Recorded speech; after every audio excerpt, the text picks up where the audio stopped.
It was at midnight God judged all the gods of Egypt and killed the first sons, ranging from the first son of Pharaoh to the animals. So don't play with your nights. Don't play with your nights. Exodus 12:12. He said, I will pass through Egypt this night. When you read verse 29 and 30, the Bible said, at midnight, the angel of death went around Egypt, to whose door and lintel there were no blood.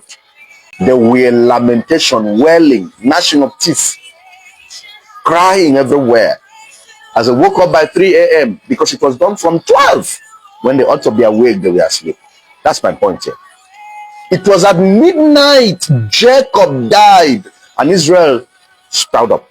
At midnight, Genesis chapter 32, when you read verse 22 to 28, when that moment of truth came, when that time of definition came, the Bible speaking says that Esau had already sworn to his hurt to ensure that he takes Jacob down. By this time, Esau was wealthy, so Jacob couldn't really bribe him, as it were, even though he dared to. Esau made him know that I've got enough for myself and to spare. Your life for me is what I need.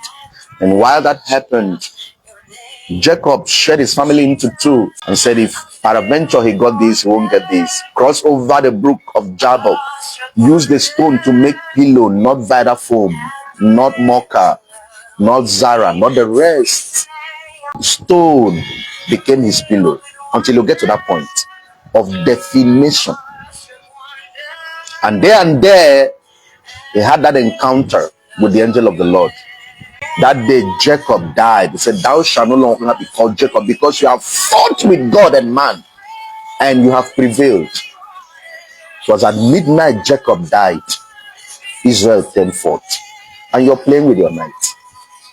It was at midnight Gideon stood and destroyed the altar of Baal and the poles of Asherah, and then raised God another altar. So he graduated from midnight as the least of the family in Manasseh, the last child, right, from the father, a non-entity who was hiding in the cave, to become a judge. That transformation took place at midnight when he did the needful. Child of God, lastly, it was at midnight Jesus decided whether he would take our cup in the Garden of Gethsemane. You see that in the book of Mark 14. Staring at his face was the cup of the sin of the world brimming. At midnight, he chose to take the cup. Hear me. Men that rules the day are students of the night. Yes, that's why policies are made at night. Rise up and take back your destiny that was stolen from you at night. Rise up and take back your destiny that was destroyed at night. Rise up and take back your glory. Take back your star. Collect back your destiny. Take back your finances, your marriages, your relationship, your job that was stolen by night. And as you do that, you will smile by the day. David said, when you get to this point, thou shalt no longer be afraid of the terror of the night, nor the noise of pestilence that goeth about at noonday.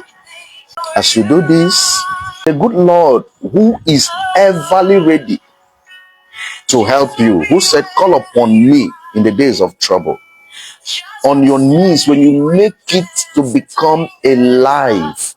But I told you, Christianity is not practicing, so I'm not a practical Christian. I live the life. The way I don't practice breath, don't practice breathing, that is the same way I don't practice living as a child of God. Fishes don't practice to be fishes in the water. Yes, birds don't practice to be birds, to fly. So I can't practice Christianity. I live as a Christian. As you make yourself a student of the night, you will rule your day.